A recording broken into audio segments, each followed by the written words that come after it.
And the way we search in Manpage is with slash. So we could do slash keyword, and it will take us to that specific keyword.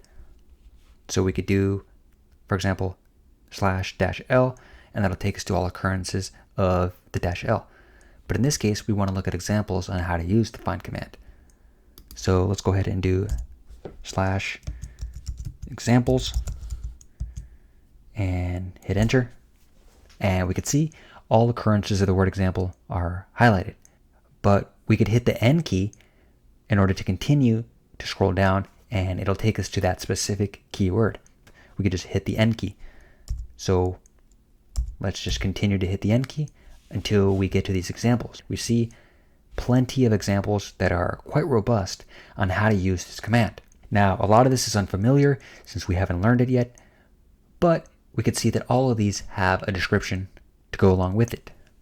For example, this first one, maybe we don't recognize what the command does itself, but if we read the description, we'll get a pretty good idea of what it does.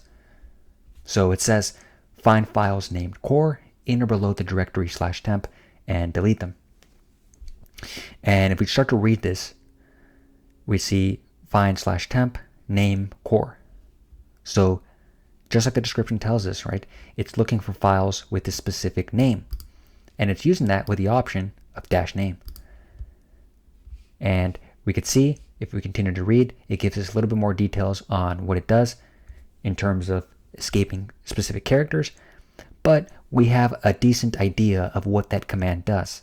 It's looking for files with that specific name and then proceeding to delete them with this second half here. And if we scroll down a little bit more, right, we see other examples of the find command that could be pretty powerful, but we might recognize this part here, right? When we were talking about permissions in our security concepts, we could see that it's searching, or we might be able to get an idea that it's searching for files with a specific permissions bit set. And let's go ahead and read the description for this one. Search for files which have read and write permissions for their owner and group, but which other users can read but not write to. And if we remember, the binary representation, or the number representation of permissions, right? Read, write, and execute all have a number allocated to them. So read is 4, write is 2, and executable is 1. And just how the description tells us here, it has read and write for owner and group. So that's these first two. And that does check out, as we can see. We have 6 for both of those, so that's read and write. And we have a 4, which means read. And just how the description is telling us here, the users have read or read-only permissions, right? So now we can understand that this command is searching for all files with that specific permissions set.